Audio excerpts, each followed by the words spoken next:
Hello, Spiritual Center Spokane. Happy Tuesday.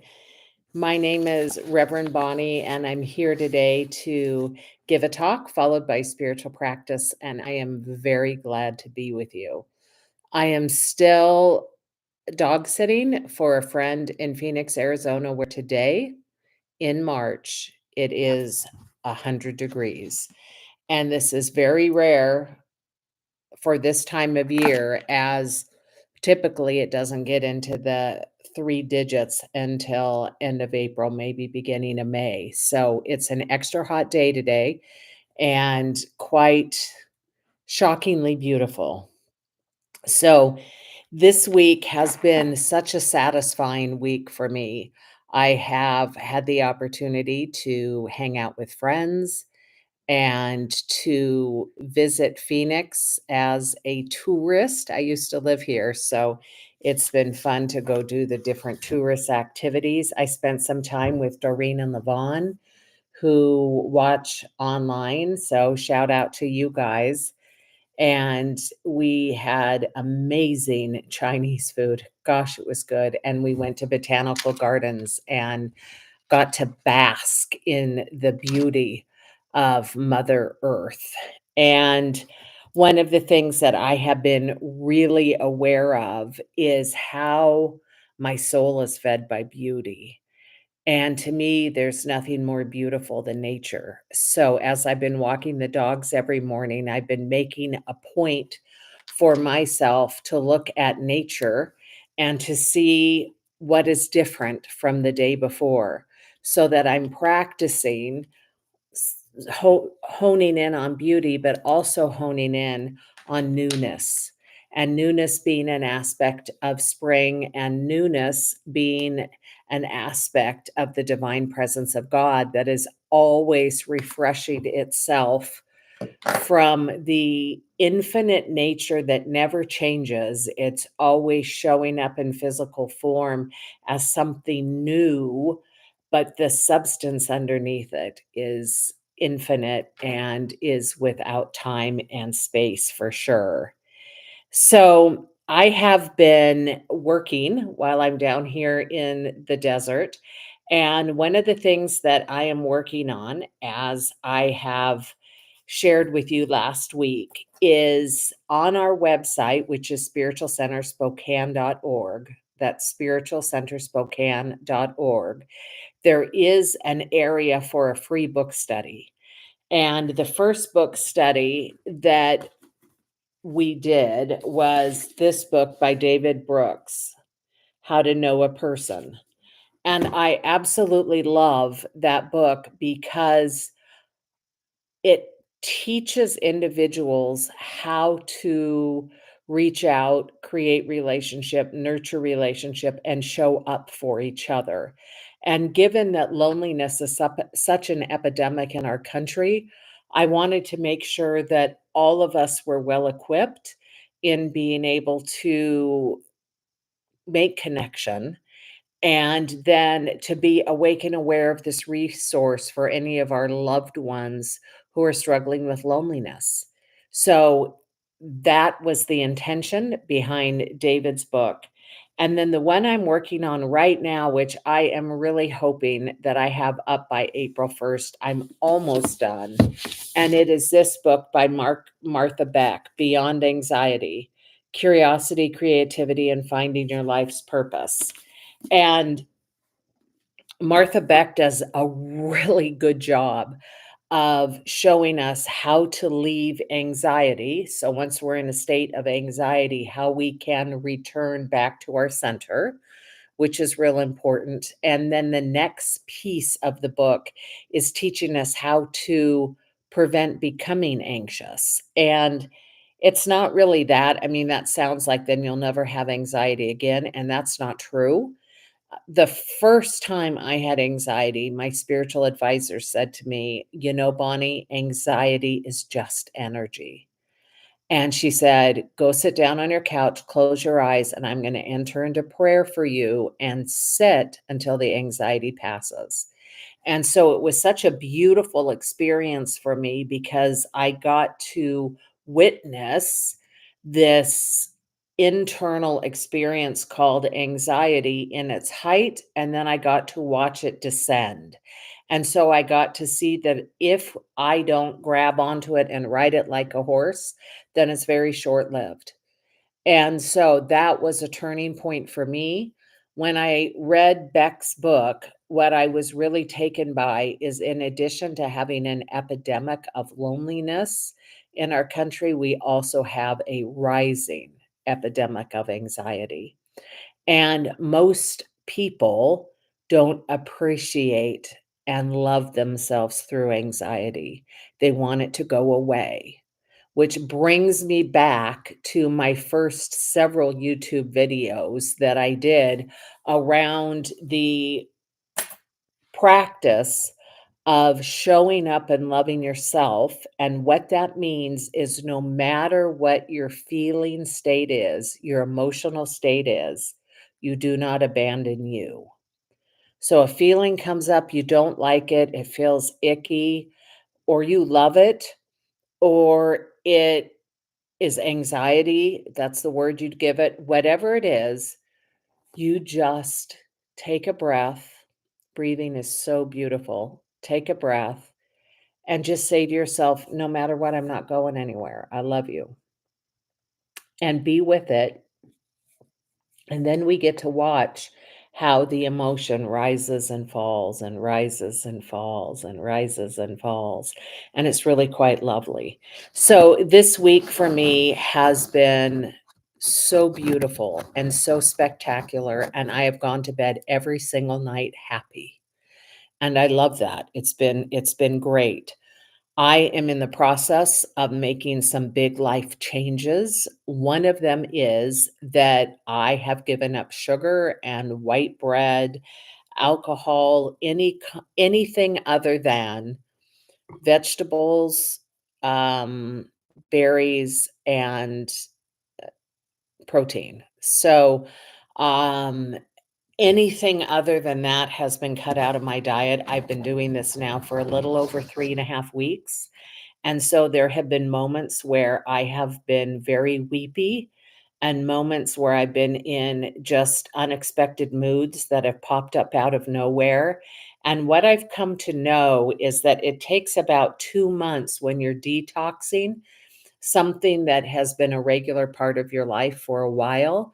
When you go on a detox, it kind of messes with your system for a little bit. And I was told up to 2 months. And so I'm just loving myself through all of the stuff as it comes up.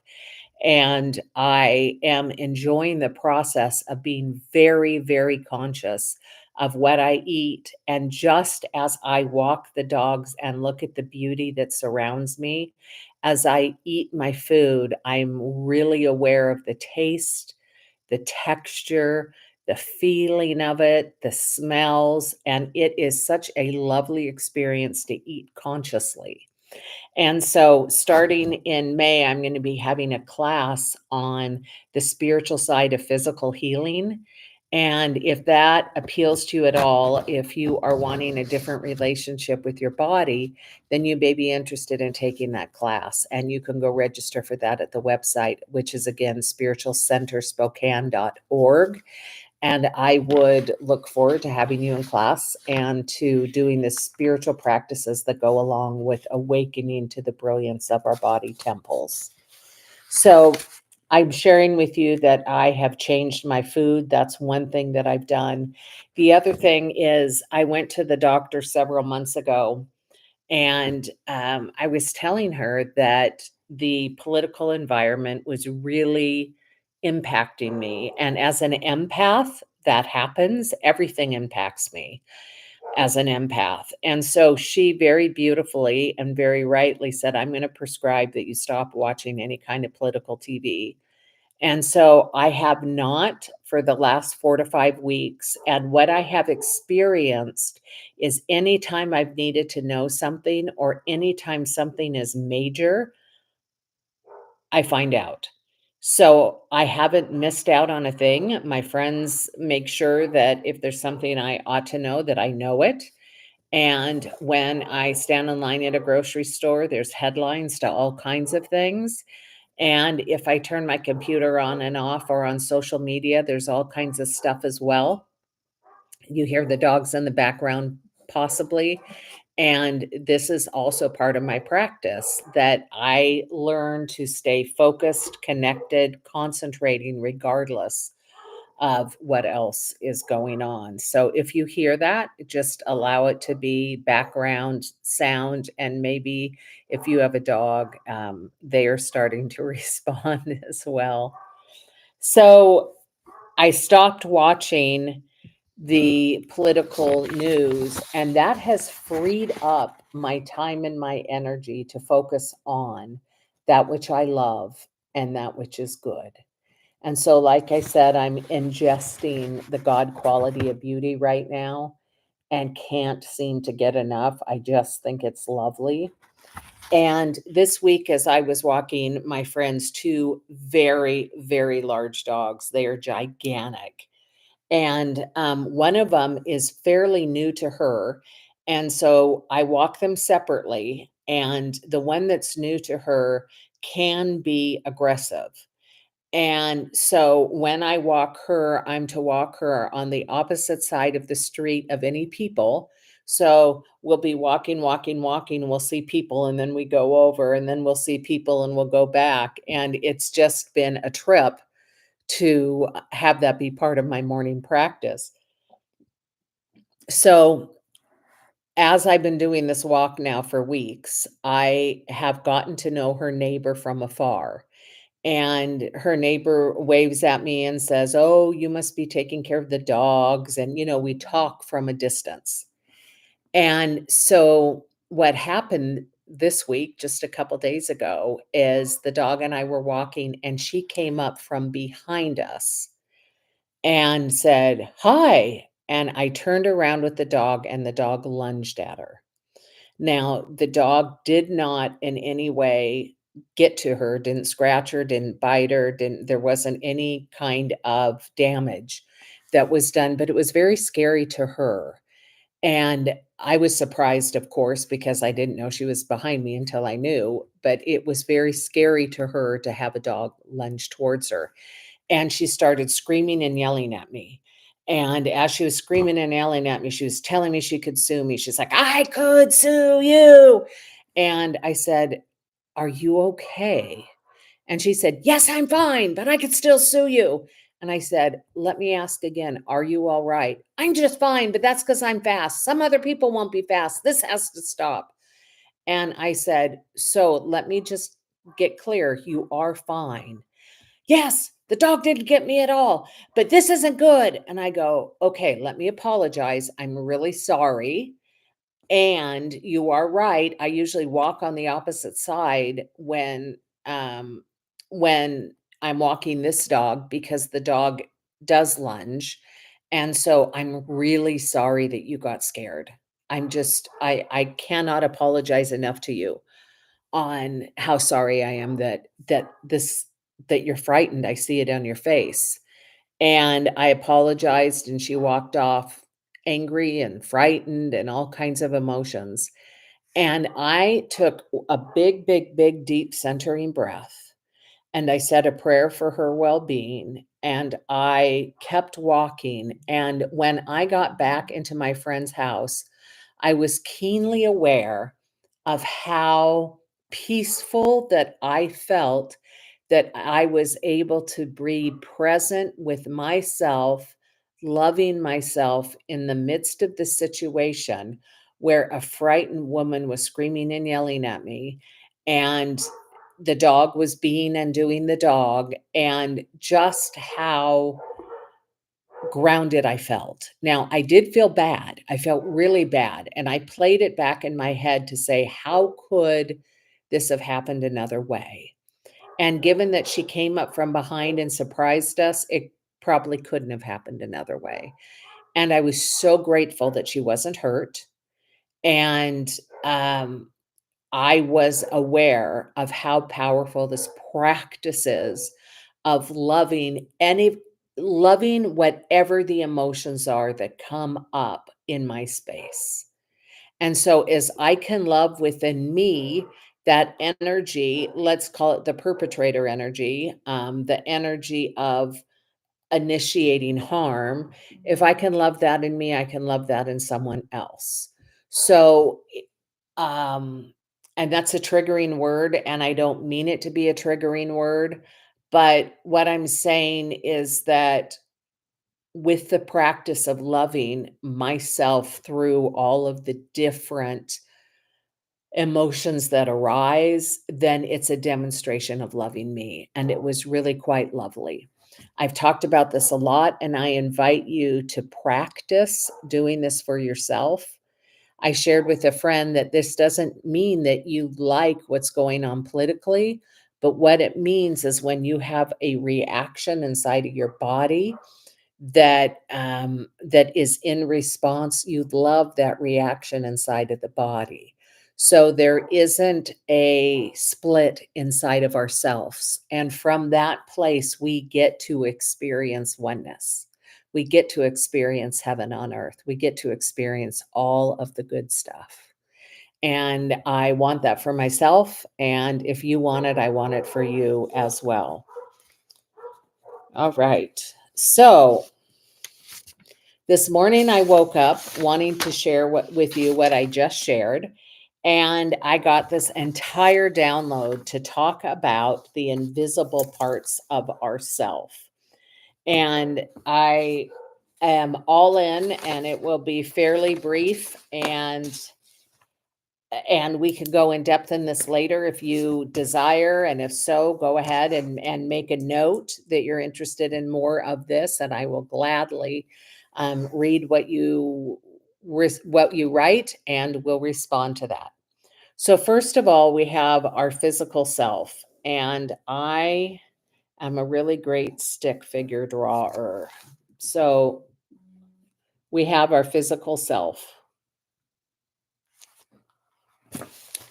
And that physical self, where we are the same, is that we are spirit that has shown up in body.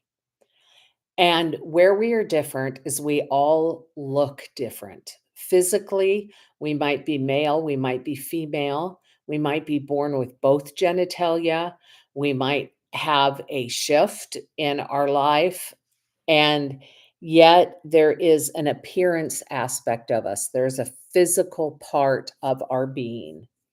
And then, in addition to our physical part of our being, each one of us has preferences. We have that which we like and that which we dislike. And that also separates us from each other. And separate is probably the wrong word, but it makes us unique. What I like is different than what you might like. And so we start seeing more differentiation between us. And this is really cool because we're all divine presence in form, and yet the inform part and the formless aspect of us becomes unique. And so, in addition to our likes and our dislikes, we have got different curiosities that that pull us forward. There we go. We have our different curiosities that pull us forward. So, some of my friends absolutely love history. Some of my friends love politics. Some of my friends love fashion. Some of my friends love food. They're big foodies. Some of my friends are very spiritual. So each and we're multifaceted. We aren't just one thing, but it's where do you spend your time, your energy? Where do you give your curiosity to? What are you reading about? What are you watching? What lights you up? How are you the same? And how are you different? And my artist friends have curiosities and different forms of art that they create and that they bring forth into the world. And although they're coming from the same place, the form is different. Then we also have opinions.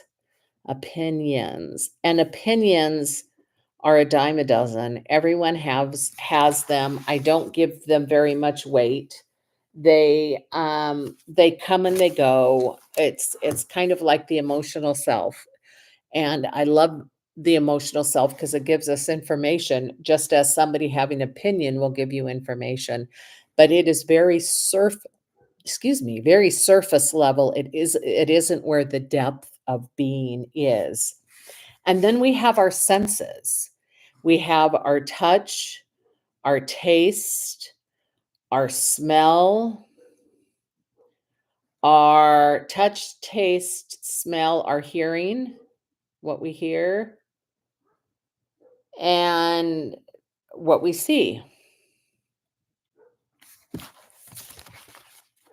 And all of us have this. This is a part of our being, and this is our sensing nature.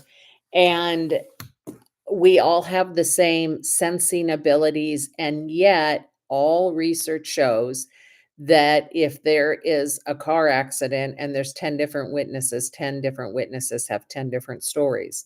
And that's based upon who we have become and the lens that we see life through, and that is all sensory. So again, where we become unique is in our interpretation from our senses, from our sensory body. And then we have got our energy centers that are also known as chakras, and meridian system, all kinds of good stuff that has to do with body and our energy self. And so we have got, I'm just going to draw some of the places. 1, 2, 3, 4, 5, 6. One, okay, so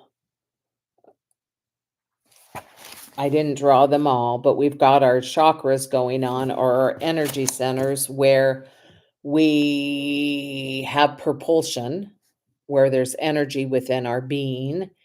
And then all of the energy centers not only are within us, but our energy centers are also, and Barbara Brennan in her work on the Hands of Light shows this in a really beautiful imagery, is that as we have 7 main chakras, we will have 7 main layers going out that of um, kind of our auric body, the energy field outside of us. And so we have the inward and we have the outward. Our self is always balanced, which I love. And so our energy self, we have our in and we have our out. And so when we meditate, we get the opportunity to energetically expand, to open our centers and to open our centers. So that's a very lovely thing. And then this morning, I wanted to really talk a lot about the next or the deepest layer, and that's our soul. So you can see that the majority of who we are is not visible. The majority of who we are, our thoughts, our feelings, our emotions, our sensations, our opinions, our likes and dislikes, they're all invisible. And so we live more in an invisible field than we do a visible field. And yet we have been trained to operate from the visible, which is interesting. So I wanted to talk about the soul. And in ancient Egypt, the soul was seen as being located in the heart. And in ancient Egypt, they had a practice after someone died of removing their heart and weighing it as a symbolic gesture of being able to show that the soul has left the body. And so it was assumed, it was thought, it was intuited that the soul was in the heart. And then we have Plato, who came around, who said that no, the soul is in 3 different places. It's in the logos, which is the brain, it is in the thymus, which is the chest cavity, and it is in the epith this is funny, epithymiticon. I hope I said that right. The epithymiticon, which is near the belly button.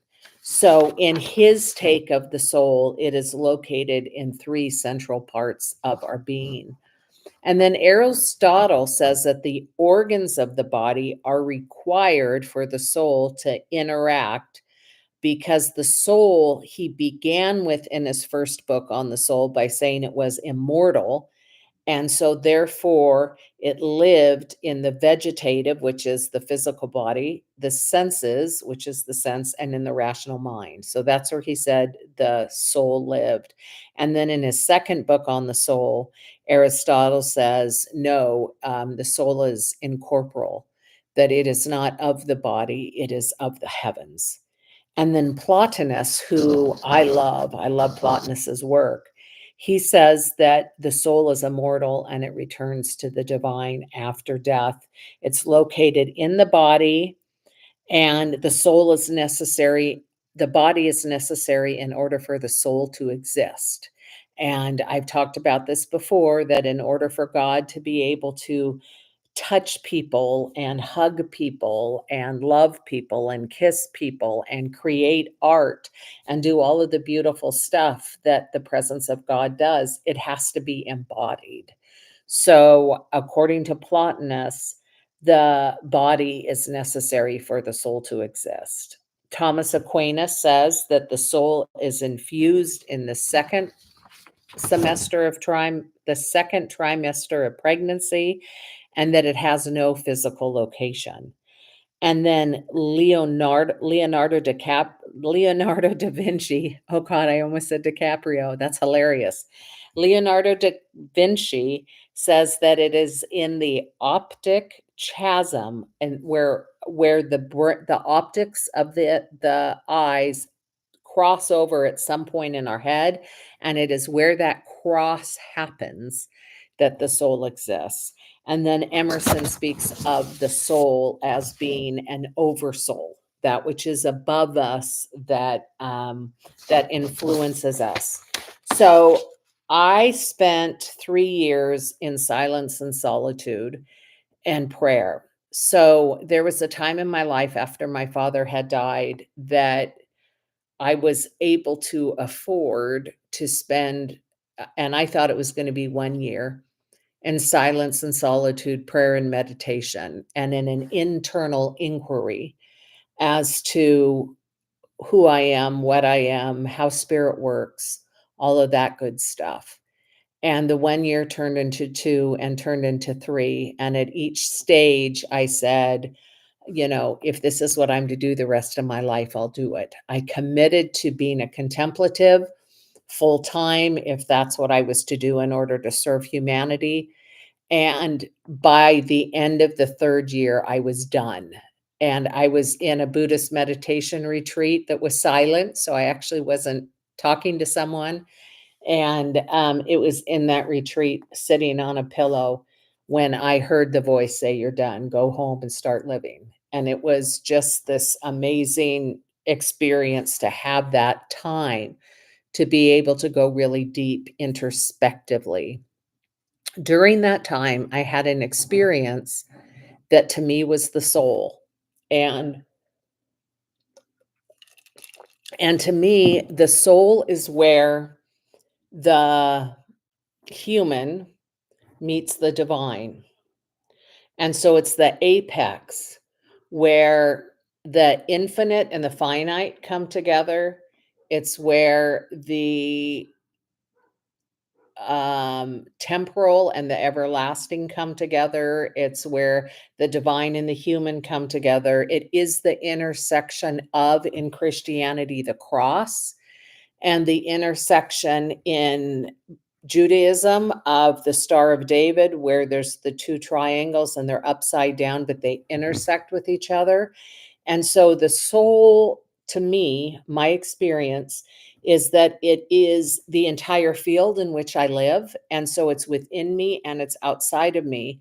And it is the consciousness, the awareness, the consciousness of when Bonnie personality merges with divine presence of God. And it is that Venn diagram with the circle, the middle part, where the soul is. That it is the unified field, it is the unified consciousness of the one mind in operation. That to me is what the soul is, and to me, it's located all throughout my body, but in the field, so beyond my body and within me, and it was such a gift to be able to have that awareness during that time of contemplation of, "Oh, this is the soul. The spirit is eternal, the personality is temporal, and the soul is where the 2 are one." And so if we talk incarnation, it would be that aspect of me that would continue to live on, that is unique, that is individualized, and yet is made of and cut from the one life, the one God, the one good. So that's what I am here to share today. We have a good 20-25 minutes to do our spiritual practice together. I would like to invite you to do a couple things. First of all, if you enjoy these talks and practices, please share them with other people who would enjoy them. Also, if you haven't already, subscribe. I think there's a subscription button that you can press on.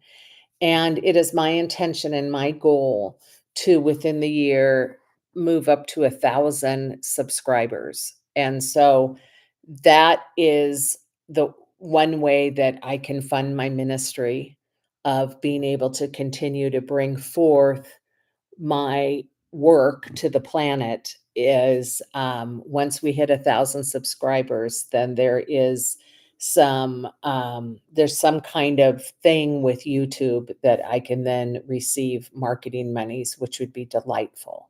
So subscribe, share with a friend if you feel so called to, and you think you know of somebody who would like this, and then make notes, like talk or respond down here on this platform. And then again, if you're interested in the upcoming classes, you can find them at spiritualcenterspokane.org. So let's go ahead and go into a beautiful meditation together.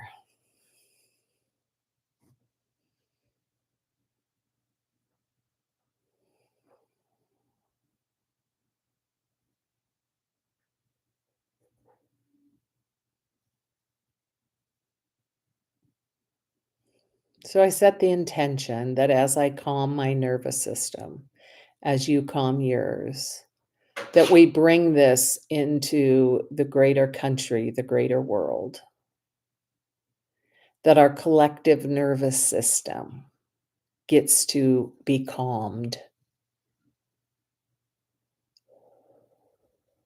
And so go ahead and close your eyes. Place your attention on your belly, breathing in and breathing out.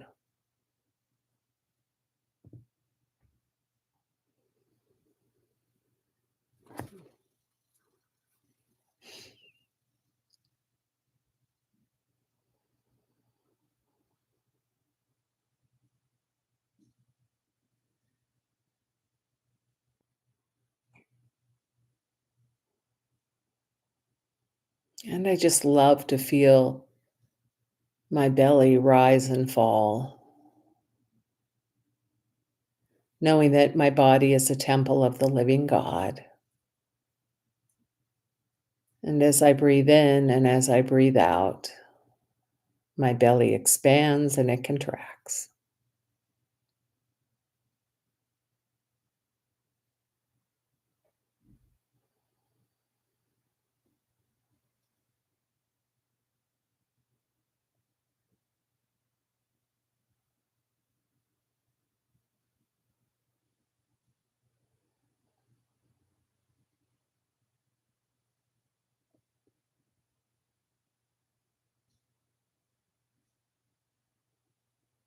And so let's place our attention upon our belly and just keep it there for a while, following our breath.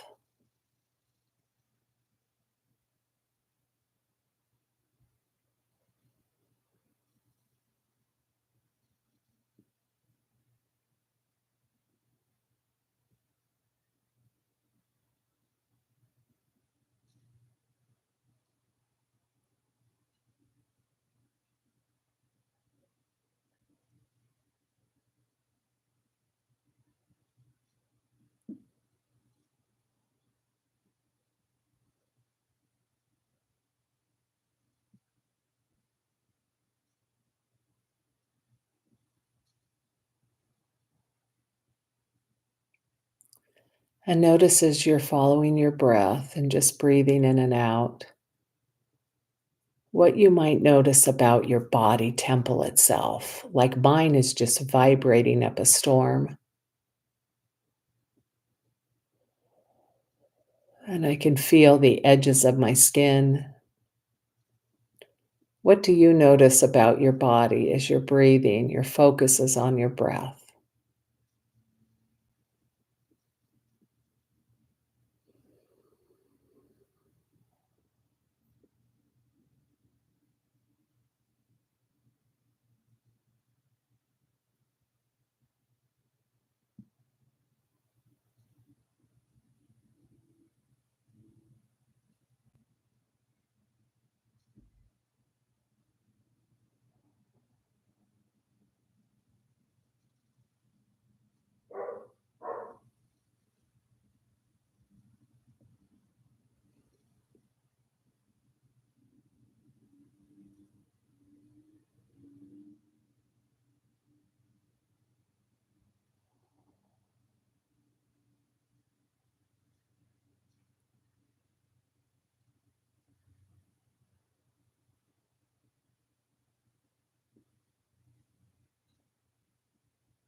And now, a new thing I've been doing the last 6 months as I meditate is I place my attention on my third eye so that it's nice and big and round, like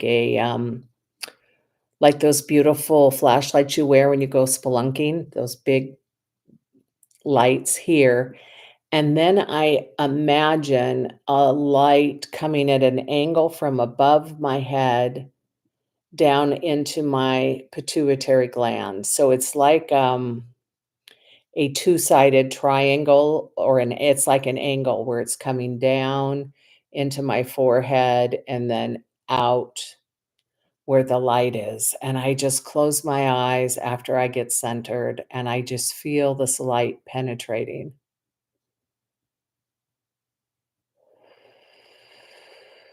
So it comes down to almost the center of my head and then out through the third eye light.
Make sure you breathe As you meditate,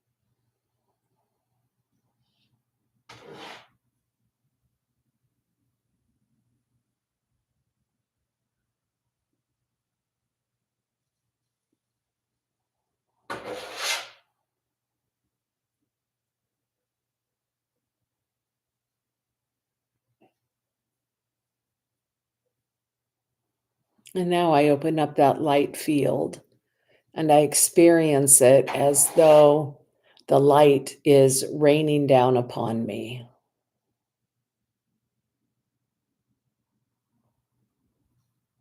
And I feel like the experience of light is to my soul, just as water is to my body. And so, with my mind, I'm not trying to make anything happen. I'm not trying to make the outside light connect with the inside light. I'm not trying to do anything other than just sit and receive.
And now let's place our attention back on our belly. Feel our breathing in and our breathing out.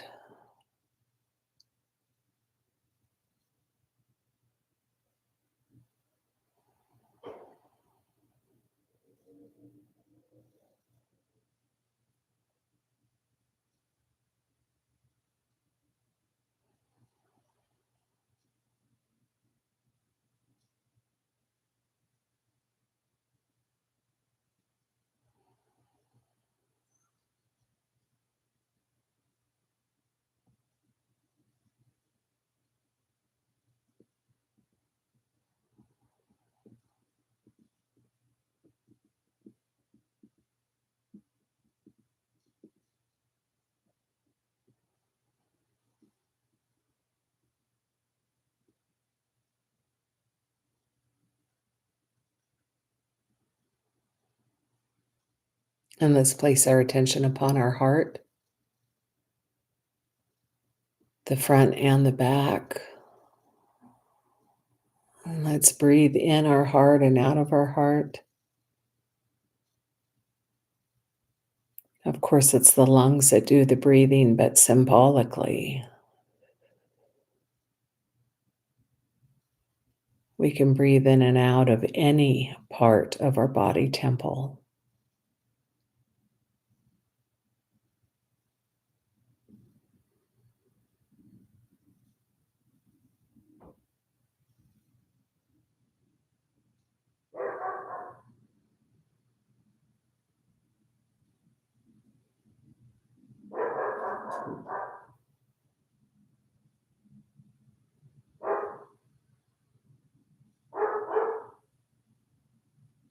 And I feel inspired to do the loving kindness prayer. So repeat after me. May I be filled with loving kindness. May I be well. May I be peaceful and at ease.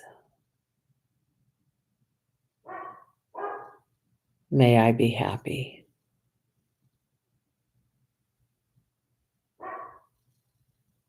May I be filled with loving kindness. May I be well.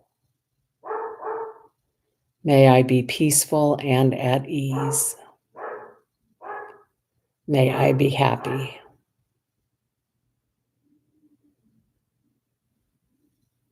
And now see one of your best friends in your mind's eye. And let's say the prayer for them. May you be filled with loving kindness. May you be well. May you be peaceful and at ease. May you be happy.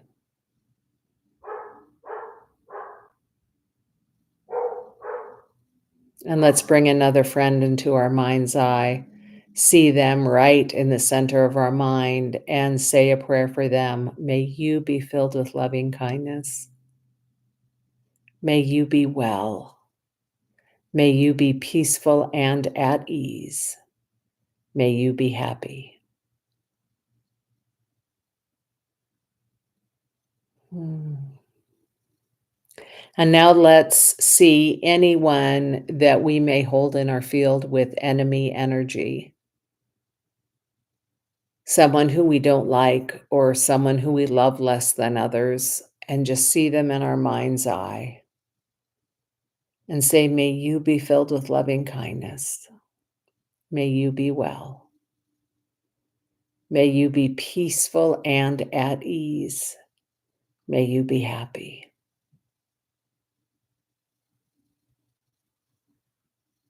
And let's say that for our country. May you be filled with loving kindness. May you be well. May you be peaceful and at ease. May you be happy. And for the world. And when I see this in my mind, I see a globe, or I see the